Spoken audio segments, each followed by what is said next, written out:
Club ফুটবলে Barcelona versus Osasuna ম্যাচটি শুরু হবে 9 তারিখ মানে 8 তারিখ রাত 12টার 2 ঘন্টা পরে ম্যাচটি। পয়েন্ট টেবিলে 1 নম্বরে থাকা বার্সেলোনা বনাম পয়েন্ট টেবিলে 11 নম্বরে থাকা ওসাসুনা ম্যাচটি শুরু হবে। বার্সেলোনার জন্য অতি গুরুত্বপূর্ণ একটি ম্যাচ, কারণ লা লিগার পয়েন্ট টেবিলে বার্সেলোনা 57 পয়েন্ট, অ্যাটলেটিকো মাদ্রিদ 56 এবং রিয়াল মাদ্রিদ 54 পয়েন্ট নিয়ে অবস্থান করছে। পয়েন্ট টেবিলে 1 নম্বরে থাকা বার্সেলোনা এবং 2 নম্বরে থাকা অ্যাটলেটিকো মাদ্রিদ মাত্র 1 পয়েন্টের ব্যবধানে এগিয়ে আছে। বার্সেলোনা যদি ওসাসুনার বিপক্ষে ম্যাচটি ড্র বা হারে ম্যাচটি, তাহলে অ্যাটলেটিকো মাদ্রিদ পয়েন্ট টেবিলে 1 নম্বরে চলে যাবে, যা বার্সেলোনার জন্য ভবিষ্যৎ অনেক বিপজ্জনক হতে পারে। খুশি সংবাদ এটাই যে বার্সেলোনা লা লিগায় শেষ 5টি ম্যাচে একটিতেও হারেনি এবং ওসাসুনা শেষ 5টি ম্যাচে একটিতে হার, 3টিতে ড্র এবং 1টি জয় হয়েছে। বার্সেলোনা স্বাভাবিকভাবে 4-2-3-1 পজিশনে খেলবে। গোলকিপার হিসেবে সেজনি, রাইট ব্যাকে খেলবে জুস কুন্দে, সেন্টার ব্যাকে খেলবে গার্সিয়া এবং পাওলো কুবার্সি এবং লেফট ব্যাকে খেলবে মার্টিন।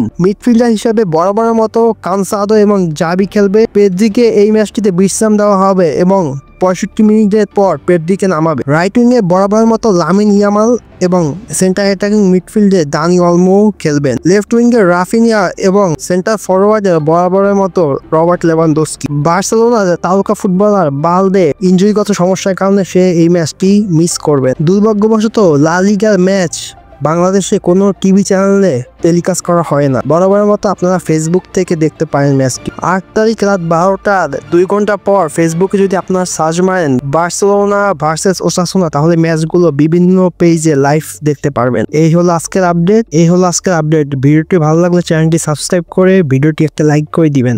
আসসালামু আলাইকুম।